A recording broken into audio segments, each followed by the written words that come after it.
Yeah. And I'm going to open up LinkedIn on my end too, so I can watch it over there.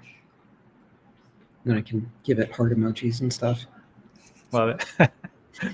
All right. Welcome back to another live. I'm your host, Joseph Lewin, and I'm super excited to be joined by my longtime friend, Brian Wallace, the founder of Now Sourcing, also the brains behind the Innovate Summit, if you've been part of any of that. But what we're going to be talking today, I think, is actually super relevant for anybody in marketing, or if you're in sales or you're running a business, like anything along those lines where you need to get attention to actually move your ideas forward or to land new business. That's what we're going to be diving into. And everybody's kind of in a rush to create crappy content. It feels like there's this checklist, especially if you're a marketer. There's kind of this checklist you need to go down just to get content out, right? But we're going to be talking today about flipping that on its head and really focusing much more on creating quality content where you do the research, you talk about something interesting so that other people might actually share it. And so, Brian, I'd love to start off by just kind of laying the ground floor with what does it actually take to get attention in today's noisy world? Well, there's enough people out there that are making garbage. So we figured we'd give the internet a break and do something different. But aside from that, it's amazing that we all know that we should do better, but then we're just like, but it's hard. We have to do things. Are you kidding? Why do I have to go do all this stuff? And we know it to be true. And I can prove it to you. Think about some kind of concert that you've ever been to. It's really fun. Maybe it's in your hometown. Maybe you had to travel for a while. Maybe you even had to use your passport and go halfway across the world for it. And then most concerts out there, they have some kind of hype man. What's the hype man do? Hype man grabs the mic, says, "Hey, everybody, make some," and fill in the blank. What does he say? Make some noise. Correct. So the crowd goes crazy and hypes it up, and maybe they use some potato cannon and they shoot a bunch of t-shirts into the crowd, and they have some sparks and some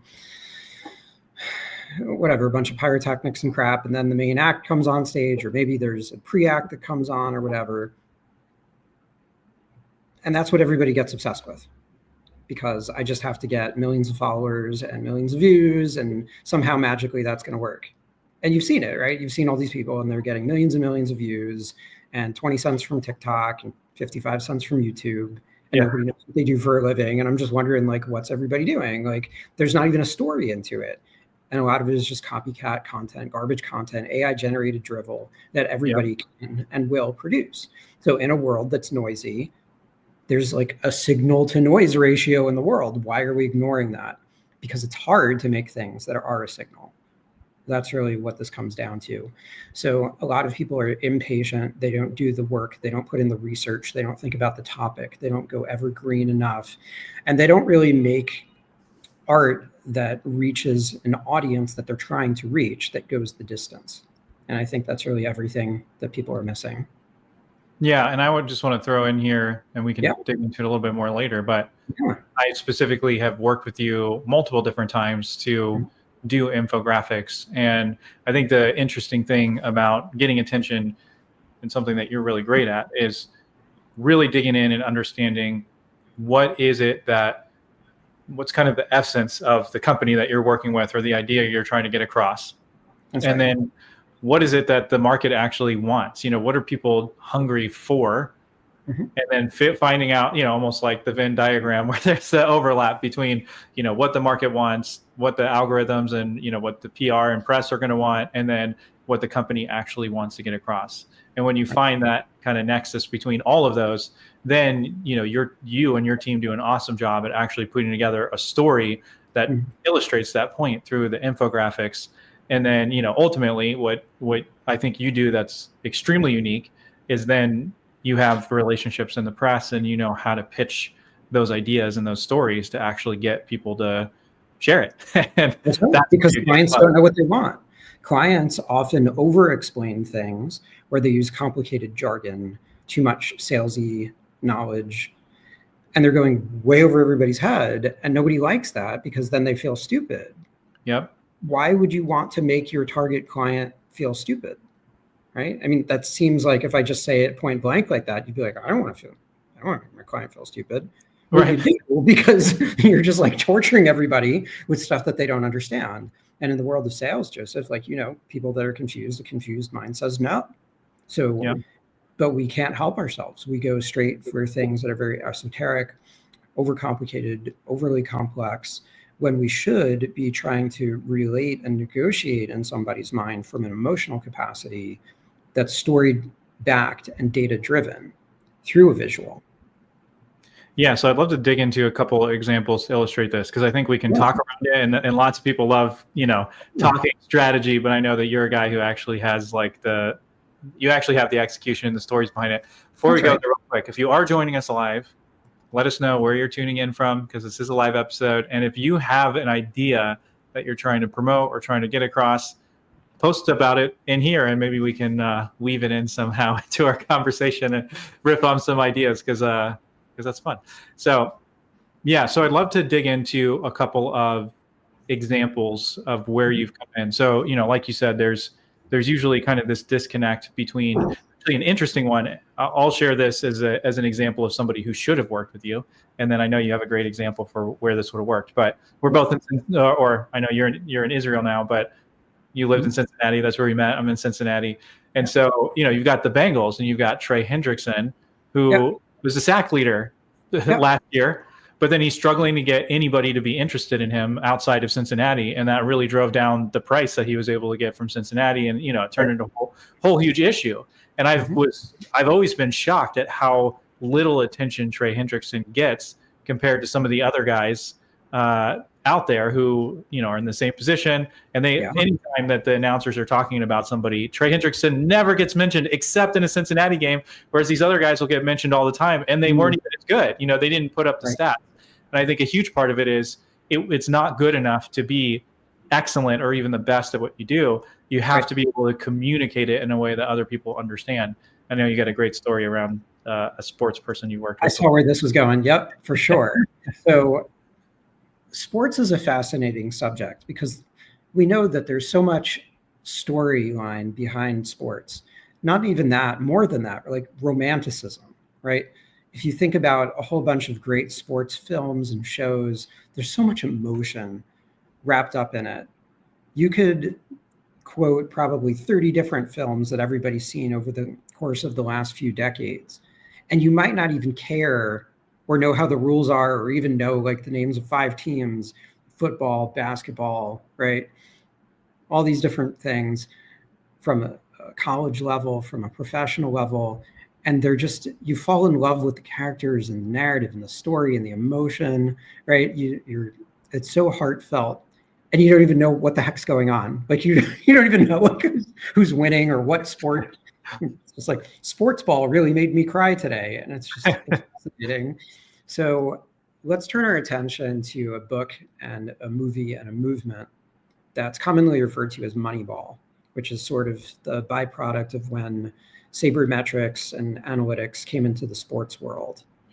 So once upon a time, the game of baseball had scouts, and they would just be regular looking guys, and they would look at a player and they would say, this guy's got potential because he's got the look and he's got a hell of a stroke and And then if somebody didn't look good and didn't look athletic and held the ball funny or swung funny or waddled on the field funny, they didn't look the part, they would get disregarded. And that's insane nowadays, but back then it made a lot of sense. And they did this for 100, 150 years. But one day there was a team that barely had any budget, so they couldn't afford the good players and would lose. So it was like super poor teams fighting super rich teams. I won't bore you to death with names of teams for those of you who don't care about baseball, because that's not the point. So if you were rich, you would just win because you could buy the best players. Yep. What are the best players? So one day, one of the poorest teams tried all this sabermetrics, data analytics, data science stuff, and then they beat the heck out of everybody. And that was wild. So then all the other teams started doing it, and then other sports started doing it. And now a lot of the modern world of sports has all sorts of sensors in stadiums, and there's so much data science, and they have their own conference in like MIT or something every winter. So it was fascinating. There was a moment in time where that hadn't happened yet. It hadn't really made the jump in popularity from baseball into basketball. And one day, an agent for a rookie player came to us and said, "Hey, we think this kid is amazing and he's about to get underplayed and underpaid. Please help and do your magic with infographics." And we're like, "Sure thing." And then we're like, "What are we talking about? We haven't done that before. Why would we be successful at it?" So, but the thing is, when you can do a repeatable process of making something that the world is interested in, and you can visually communicate it, and you have enough connections in the media, yeah, you can do things like that. That's also how we did the conference too. But we're going to talk about infographics today. So we were able to take a very unknown, underrated player that wasn't really popular, but had incredible stats, had a great work ethic, had a great spirit around him, had family members that were pro, and just had a cool story. We put all the facts and stats together, the heart and soul together in the story, visualized it, started getting it all over the place on the internet. And by the time the trade deadline came around, where all the owners of the brands, of the sports teams, had to make a decision: do we keep him on the team? Do we pay him what we want or whatnot? So instead of him getting a league minimum, he gets a $64 million contract. Whoa. Then he gets a $180 million contract. Nowadays, he gets, I think, $32 million a year or something like that. And that made a big difference. He's making a big difference in the world. Yeah. Dang. I love that. Okay, I'm going to put you on the spot here, and I can riff for a second if you need to do it. But since we are on video, can you pull up that infographic? Are you able to pull it up easily and share it? I mean, no, because I already have it pulled up, but I can pretend to say yes or something. Sure. Awesome. Yeah, we can take a look at it. Now, some of this will be audio, so you can just kind of walk through it. But I think if we can illustrate it here, I'll add it to the stage. So yeah, walk through this for us and just kind of explain it overall for people who are just listening in. Yep, I just shared it. Do you see it up on the screen? I can't switch tabs. All right. So like I said, you really have to stand out. And instead of everybody thinking that they're really sophisticated and they read, triple PhD, 100-page reports, we're not that sophisticated, okay? We have crap filters and all of that, but we want to be educated, we want to be entertained, and we want to have something that stops our scroll. So this is a really interesting header that is promising of a really good story without it being clickbait. Because a lot of what content, or what tries to mask for content in today's world, tries to do something that's really clickable and kind of cool looking, but a lot of stuff doesn't end up going the distance. But if you can't come up with an interesting title and header, you've kind of lost the plot, because really what your brain is doing is your brain looks at the whole thing and says, this is kind of interesting, gives it a once over, and then dives back in. Hopefully the sizing, for those of you watching, kept up with that. Yeah, so the headline says the great basketball paradigm shift. So the start is kind of intriguing, right? There's curiosity in there. It's clearly about basketball. You've got your player, the player that you're highlighting on there, but it's not even about him, right? It's talking about the shift of how basketball is shifting, and then that's going to make people who like basketball and curious look into it. And even if you don't care about the sport, even if you don't know how basketball works, even if you don't know what team this is, because you can't read the word Orlando, right? You don't have to know who it is. You are interested, though, in, well, how is it changing? Well, great question. There's this thing called the player efficiency rating. And what would happen if you could boil a player down to a number to see how great they are? And then you could say, hey, these people, well, if they, who are getting paid top dollar and everybody knows them and their household names, right? If they have stats like this, and then there's this other guy that doesn't belong, or does he? That's really interesting, right? Yeah, so as we're scrolling down, just for people who are listening in, scroll back up a little bit. So the graphic is really highlighting Tobias Harris, is that right? That's right. And then comparing his stats to LeBron James, Kevin Durant, and Chris Bosh. And, it's kind of putting him in the position of being similar to those guys. And then as we're scrolling down, then we're really getting into his numbers in comparison to other people. And you can just visually see he's crushing it, right? But what's really interesting about how you position this infographic is the hook wasn't really about him. And in a sense, you're not really highlighting him. You're highlighting how stats are driving decisions in basketball, like who should get the best contracts. But then the whole thing is really focused on Tobias Harris's stats in comparison to other people, which is awesome. Yep, 100%. Then we get into threes. I don't want to get into like all the technicals of stuff, defense, right? And then we're saying, well, why? Now we enter the game and we say, well, why him? Well, he's just getting started, and where's he going to go next? And for those of you who think this is a little bit too stat heavy, or you might say, well, my company industry doesn't have so many stats. Let's also walk through this. So this is for the painting industry and was equally popular, but instead of for a basketball player, for a business. This is for a painting company. So in fact, there's relatively no stats on here. There's things that are more narrative-based stats that we weaved in, but here's the trap that a lot of companies fall into. They start getting really weird and salesy and comparative and desperate, just saying, why use us instead of other places? And then you have some kind of comparison grid, and that might be nice for LLMs when it comes to AI these days. But when it comes to human interest stuff, unless you're much further down in the buyer's journey, you're not necessarily caring about why X versus Y. What if you could do a better job actually explaining why you need the industry before you're worrying about comparisons like that? So think about it. So yeah, it's interesting with this graphic, just for anybody who's listening in, it says the psychology of color. It's very bright. You've got these paint splashes on there, and then it's showing a house and the different rooms in the house and really breaking down the psychology of why you would want to paint certain rooms, certain colors, and, you know, showing the psychology behind the colors. And so in this one, like you said, there's no stats at all. It's very visual. But this is something that really gets across. I mean, it makes me want to go paint a room, right? That's kind of. But if you were owning a painting company, you would probably want to make something that's more like a sales flyer, and you're going to talk about your insurance, and you're going to talk about the quality of paint. But a lot of those things are really easy for anybody to emulate. So what's the standout value? Well, the standout value of these guys is that they made something that we're talking about more than a decade later that continues to run around the internet and live rent-free in everybody's brain. Yeah, and this would go on Pinterest or, you know, somewhere like that. You would absolutely see this all over there. Millions of times on Pinterest.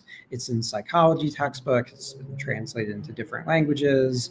It's been featured all over the internet. The week that this came out, both Google and Adobe hired us because they loved its virality. It's kind of incredible. But instead, what do people do, right? They're just going back to that dimension grid, compare me versus somebody else. But what you're doing here is you are educating and entertaining and giving somebody a gift that stays with them. Our premise here was the average person doesn't understand color psychology, and they know that they need to paint their apartment to rent it out. They know that they're painting their new office. They know that they're about to have a baby and they're painting that room, right? So there's all these moments in time in different buyer's journey cycles that you're going to have that happen. So people are using a service, but they don't even know like why they're using the service or the value of the service. They just know I need paint. But when you really go deep, there's so many more layers to needing things. Right. So, okay, like if your toilet backs up in the middle of the night, you need an emergency plumber. Maybe you're not really being that thoughtful about it. You're just, you know, crap on the floor. Sure. Right. But aside from that, you actually have really complicated decisions to make. And instead of just saying who's the cheapest or most expensive or what are the pros and cons, what if there was somebody who came along and just redefined an industry for you? Right. Yep. And I think that's the difference. Where I think people really need this visual storytelling, and yeah, if you want to, we could here, I'll just pull this off and we can kind of dig in a little bit more into some of the pieces, right? Because I think there's a lot of pieces that come together here. But where I find this visual storytelling piece extremely important is when you do something that's different than what other people are doing. And it truly is differentiated. And when you try to explain it, words, people are going to listen to a word and they're going to try to put those words into a frame that they already understand. And so if you're truly doing something that's different, it can be extremely hard to use words to describe it because people already have a frame around what you're doing. And what visuals can do is they can really break that, the frame that you're looking at something in, right? And when you have just the right visuals that are researched, that are interesting, that play on curiosity, that kind of play on things people are already dealing with, and then you're able to, ultimately get this idea across, you're able to shift the way that people think, right? And I think you're able to do that through visuals significantly faster than you are through just spoken words. Absolutely. No doubt. To this view. That's awesome. Cool. Yeah, sorry, I just switched the view and threw you off, I think. So no, that's okay. On that for a second. I wasn't sure if you were going to the next point or not. And I was just looking to see if you still had it on the screen. So I think we were both like transitioning screens at the same time. So yeah, so I mean, basically what I was saying to close back, sorry, everybody, I switched screens and it made it confusing. But what I was getting at is like when the visuals, I want to start with that, like basically why use visuals, and what I was saying is visuals help you shift to the way that you think a lot faster because they can kind of frame it differently, right? It's almost like using a metaphor compared to just using a straight language to describe something. It makes you shift the way that you think about it. Well, visuals help your memory remember things and retain things. It's better for rapid cognition. Instead of a bunch of mnemonics that you're going to read about text and acronyms and things like that, this allows your brain to store it in different ways. But not just that, and more than that, in our fast-paced, hyperactive, ridiculous screen world where there's just a screen in our face 24/7, we can't like go up an elevator or go to the gas station in peace anymore. And somebody's probably working on our dreams as we speak. The way that your brain interacts when you're looking at this stuff is very different than, let's say, if you're reading a book. There's a guy named Jacob Nielsen a few decades ago that said that we do a pattern called chunking. So when we're looking at the screen, we're doing an F pattern with our eyes. We're looking at the top, we're looking at the side, and we're going down, and then we're kind of looking at the middle, and then we're going back up again. So if you're ever doing eye tracking or heat map studies, you can actually see the way that people are looking at different elements of a page. So your brain is kind of in panic mode, hunting and looking for what should I pay attention to. So when a graphic comes on the screen, instead of just looking through walls of text, it's going to be more interested and stop you from scrolling to the next thing or clicking on the next tab because you're giving it what your brain is seeking. Yeah. And even the way that you design, you can get people's eyes to move in the way that you want them to, right? And you can use we've already got them where we want shapes, and all of that to kind of like get them to look through in the way that you want. And it's so interesting. There's those graphics where it'll say like, okay, you're going to read this first, then this, then this, then this, and this. And you're like, oh my gosh. You read that wrong. No, read it again. That's right. Yeah, it jumps you all the way around the page and you're like, oh my gosh, it did. Yeah. That was amazing. So, visuals help you tell the story in the way that you want rather than having people skim around. But then, so you've got the visual piece. So I love that. But I want to break down a couple other things because I think it's really easy to miss. Like a lot of people go, okay, cool, throw up an infographic. Now people will just go, oh, just get on ChatGPT and throw it together, or, hire a designer and throw a bunch of info over on them and have them design a graphic. And that's not really what we're talking about here, right? So we start with the visual, which there's a lot of different people who can do visuals and make them interesting. And you guys do an awesome job at it. But there's a lot of other layers to what you're doing that I think bring extreme value when you layer all of them together, because you're really bringing a bunch of pieces together, right? So you've got the visuals, which we talked about, but then you've also got the storytelling angle and the research. And I think those kind of go together, right? You get your angle and then you're going to do research and get that. So I'd love you to dig into that a little bit more. Yeah, let's walk it through. So I think the reason that a lot of people's infographics and campaigns that are visual storytelling in nature fail is that they're not even bothering to think of the right idea. A lot of times they are impatient and they will come up with ideas that don't stand the test of time. Because why would you just do something for a short cycle or just around like an event that's going to be over next week? when you could make something that stands the test of time. Like I said, the thing that we were just looking at has existed on the internet for more than a decade, and everybody finds it like it's brand new today. That's good. Is color psychology going away?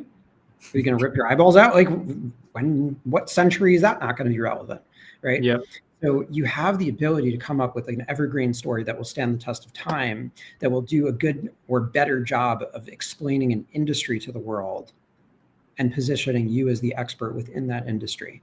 And a lot of times there's a total addressable market that everybody's going after, and they're just trying to get a little piece of that market.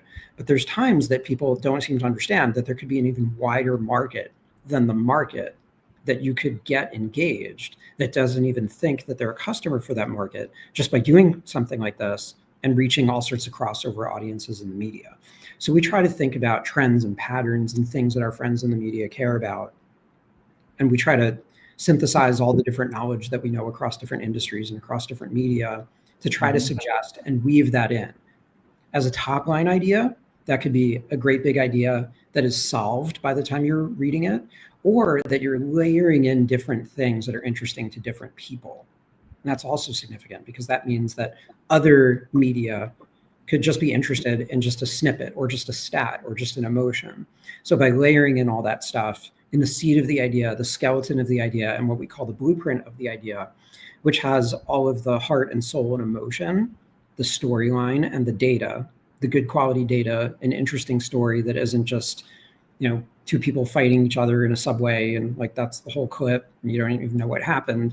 That's fine. I guess there's a place for that, but there should be something that captures your attention for permission for more of your attention. So that's the seed of the idea and the research. Sorry. Yeah, and a piece on that is like, let's just give an illustration. So I used to work at a company called Part Solutions, and we worked together on an infographic while I was there, specifically about, I was working on a software that's an engineering software to help you find and reuse CAD models that already exist in your PLM system. I won't go any further than that for all the non-engineers out there, but it's a very technical product, and our addressable market is super small. But if we wanted to rank for the terms that were going to get us in front of that addressable market, we needed to go much higher level and then get a lot of traffic that wasn't relevant at all. But then we're going to get a much larger chunk of the people we actually need to reach. And then we had things to qualify them and, webinars and stuff afterward to get them once we got them on the page. But to just try to target that individual group, we basically could do a crazy amount of paid media and try to do that. But even then, how do you get this really tiny group of mechanical engineers or purchasing people that we would need to reach? So we went with this larger topic of what is Industry 4.0, which is a much broader, it goes way beyond, even engineering, and gets into other topics. And it's something that there's been, especially at the time, a lot of hype around in the media as a trending word. And then when we looked at the SEO, it's something that we could actually rank for. We could, do well with that term. And so then by creating the graphic about Industry 4.0, we're going through all of it. And then at the bottom, we kind of loop in some of the stuff about engineering and reusing parts and why that matters to, achieving your Industry 4.0 initiatives or whatever, right? But we kind of walk through that. Mm-hmm. Yeah. So we have the research piece. We get an angle. We're going there. That brings SEO value. But then there's another layer that you bring in after we've gotten the angle. You're giving a unique perspective on your industry, kind of shifting the way people think about it. You're researching it. We're bringing good stuff in that's actually meaningful and makes people recognize that there's like value behind it, not just making crap up, right? And then we layer in the SEO piece of it. But then you've also got another layer that's really valuable, which is the PR piece, right? The earned media piece, which is something that if you're not in the earned media or the PR world, it's a total black box, really. It's like, how do you do that? How do you get on Forbes, or how do you get published in media publications and get people to pay attention? And you're also an expert at that. So tell me about how that ties into what you do. Sure. So when it comes to press, whether we're thinking about media, PR, SEO, there's a bunch of people that are coming at that from different vectors. First off, we're talking about earned and organic. We're not talking about ads. So how on earth are you going to get all these guys to pay attention when you're one of millions of people all over the planet that are constantly bombarding their inboxes and their DMs everywhere they go, right? They can't go to the bathroom without coming back and getting 1,000 stupid emails from you and everybody else. Here's what I think. I think about safety deposit boxes. For those of you, those are those things that like you go to a bank and you put your valuables in it. And what do you have? You have a key. The bank has a key. Then you turn both keys and then you get out all the goodies. For whatever reason, the whole world thinks that other people owe them a living. And that's kind of stupid, right? So I'm going to go write to somebody at Forbes or whatever place, right? And I'm just going to blindly email them along with 10,000 other places. And I'm going to vomit out some pitch that some generative AI wrote for me. And generative AI suggested a bunch of places to reach out to. But I don't know them. They don't know me. And they're going to magically be interested in 1,000 words about nothing that has nothing to do with anything. So what you're doing is you're torturing people with spam and you're making them hate you. So here's the probable response you're going to get from most of the places that you're going to reach out to like that. If you're lucky, you'll have somebody give it that much thought of them blankly staring at it. But most likely they will delete, unsubscribe, report it as spam, or if you're really lucky, they'll tell you off and say, please stop emailing me this garbage, especially when you're persistent for no reason. Yep. Because what you're doing is you're asking them to do you a favor when you have not bothered to make the relationship. Joseph and basically everybody that listens to Joseph's show knows that you build relationships and that's how you get trust. And that's why people buy from you. So in the world of like PR and earned and organic pickup, having somebody run a story is like buying, right? To use the similar method. So what should you be doing? You should probably be earning trust in the media. So how are you going to do that? Well, did you ever read anything that they were interested in writing? Did you ever write a comment? Did you ever retweet it? Did you ever share their stuff? No, nobody really does their homework on all these different outlets and all these different beat reporters, or they're like an unknown entity in the media. So like I'm on a lot of different shows and stuff. So like if I come to the table, it's like I have a whole body of work that people can see that I'm an entity. I also am a journalist and have a bunch of different columns, right? So who is coming to the table, how you're coming to the table, and what you're bringing to them. And this last part is really interesting. That's the other key of the two keys, in case you thought I was hallucinating about safety deposit boxes for some reason. Remember I talked about that one-way favor. What if I said, hey, journalist, here's this beautiful thing that covers everything about Industry 4.0. I know that you're interested in Industry 4.0. You probably don't have the internal resources and time to create this really multi-layered, beautiful visual asset that will explain it for the next 20 years. Yeah. Here, go use this. Then you don't have to think about it and write about it and get some exhaustive press release. You already have an asset that could actually be useful to your career, to your staff, to your outlet. So we're not just asking them for a favor. We're saying, hey, here's something that could be a really good story on your outlet that we'll be happy to promote. And then that changes the game fundamentally. Over the years, people have said to me, we really like your stuff. Come write for us. Can you imagine? Instead of just saying no to a cold pitch or whatever, people just invite me to go contribute to places and stuff. So that's really where the game changes. So maintaining those relationships and kind of never letting up on that is definitely a secret sauce, if that could be such a thing. Yeah. So just to kind of pull that together, because you basically just gave a master class on how to get into the that's kind of like, and I'll pull it back here. Like, but if you're good at it, tell everybody all of it all day long. But it's like it's not that maybe simple to listen to, but difficult to master. Right. I mean, in some ways, it's kind of like, I mean, that's the whole idea behind what I'm teaching people for starting a show. It's like, well, look, you can reach out to somebody all day that you want to sell to or build a relationship with, or, you know, speak at their event or whatever, and be like, buy from me, use my stuff, whatever. Right. But if you reach out and, you know, 999 out of 1,000 people or more are going to just never even respond or respond negatively or whatever, right? Right. But if you flip that around and you go, hey, you're super smart. I love what you're talking about. I'd love to have you on my show to talk about how smart you are. I mean, I'm being a little facetious in the way that I say that, but people go, well, of course I'd love to come share my opinion on your show, right? And then you get, CEOs of 7,500 person manufacturing companies to come on your recruiting show. It's like, they can't even wait. They're just like, I cannot wait to answer this guy's spam email. Wait a minute. I mean, be on a show. Yeah. Right. Yeah. And they'll actually come on. Right. And they'll respond. And the reason I'm sharing that is it's kind of the same idea, right? It's very similar. You're leading with value. You're not saying, and people throw that out there, but this is a really practical example of leading with value. When you create great content that actually explains things better than anybody else, or shifts the way people think in the industry, or is on the spearhead, or it's just beautiful, clearly there's a ton of value in there, then people in the press are going to want to share it because it makes them look good, right? It helps them get more views on their articles, which is going to help them get accolades in their whatever paper they're working with or whatever they're writing for.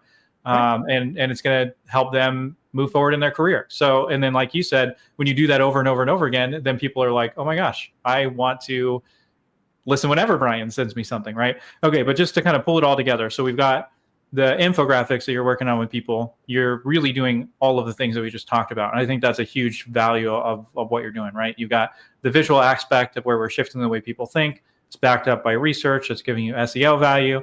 And then we're layering on this piece of PR and earned media. And when you can get it into the media, then it's driving backlinks, which helps your SEO and gets way more people to see it, right? And then once you get the ball rolling, then you can go viral because there's way more people talking about it. And when people start talking about something, then the social platforms start going, hey, this is something to pay attention to.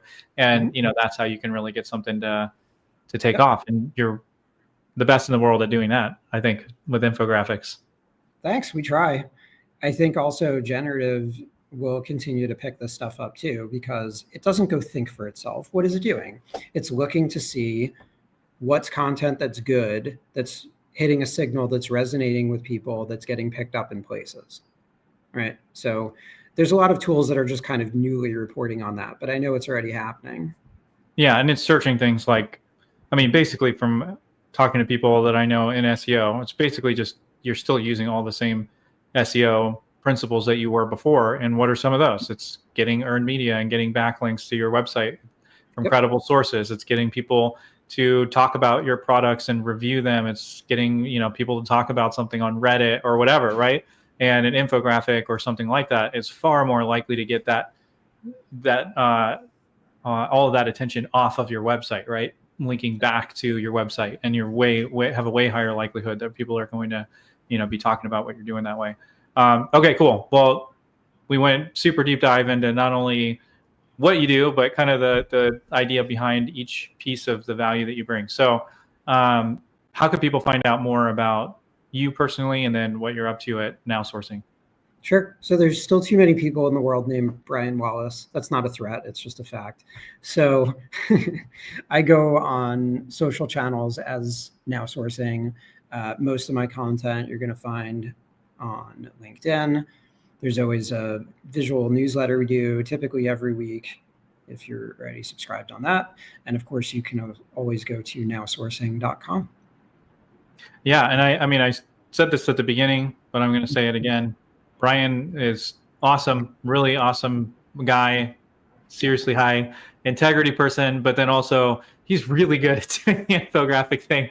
And I think it's for what he's doing and the value he's bringing, it's incredibly affordable for the amount of attention that you can get for the infographics and the evergreen content behind it and all of that. So if you're trying to shift the way that your industry thinks, or you're trying to introduce a new idea or a new product, or or just get attention to what you're doing, so you're not just saying the same old that all your competitors are, absolutely reach out to Brian. You'll thank me later. Appreciate Brian, that. thanks so much for coming on the show. I think it's good to be a nice guy and be giving and all of that, but I think it's also good to be resourceful and world class. I think friends like you a lot better when you can come through in the clutch. Yeah. And I mean, you're all of those things, and you have been for me. So Yeah, you too. appreciate you, Brian. And for everybody Appreciate tuning in, we'll see you on the next live. See you guys.